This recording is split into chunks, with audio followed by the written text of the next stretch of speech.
मेरा नाम है अभिनव राजहंस मगर। आज मैं आपको एक कहानी बताने वाला हूँ। कहानी अगर आपको पसंद आए तो वीडियो को लाइक और शेयर जरूर कीजिए। कहानी को शुरू करते। कहानी का नाम है दो आलसी।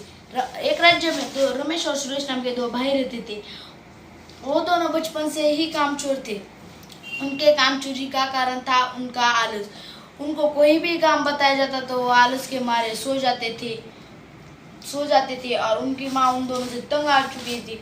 वो ऐसा क्या करे, उनके आलस त्याग कर वो काम करना शुरू करे। एक दिन वो आम के पेड़ के नीचे लेट रहे थे। थोड़ी देर बाद पेड़ से एक आम गिरा और उन दोनों के बीच में गिर गया।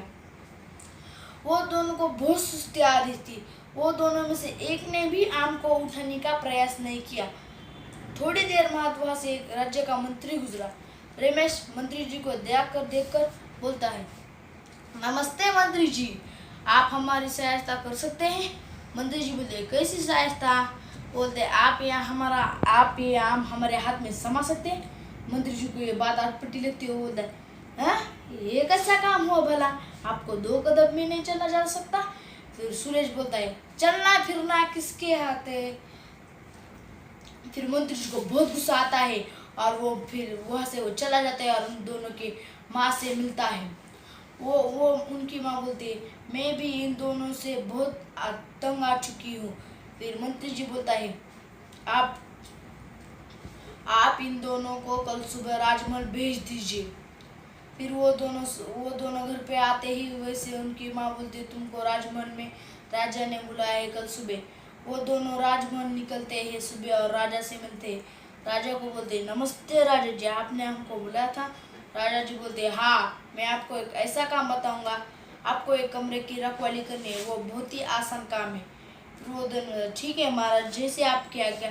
वो दोनों वहाँ से जा रहे होते हैं। मंत्री जी बोलता है, तुम वहाँ जहाँ वो काम कर रहे हो वहाँ पे बहुत सारा कीमती सामान है। वो बोलते, ठीक है मंत्री जी। फिर वो दोनों पहरेदार बनकर वहाँ पे बैठ जाते हैं और उनको आलस के मारे नींद आ जाती है। तो कल सुबह उठते ही राजमहल में चोरी हो जाती है और उनकी जब आँख खुलती है तो उनके सामने मंत्री जी खड़ा पाते हैं। मंत्री जी को बहुत गुस्सा आता है। मंत्री जी बोलता है, आलसिया, तुम्हें इतना काम भी अच्छे से नहीं आया, अब तुम्हें मृत्यु दंड मिलेगा। वो बोलते, क्या मृत्यु दंड? बोलते, हाँ, राज्य का बहुत नुकसान हुआ है, अब तुम्हें शेर के हवाले किया जाएगा। वो बोलते, क्या शेर के हवाले?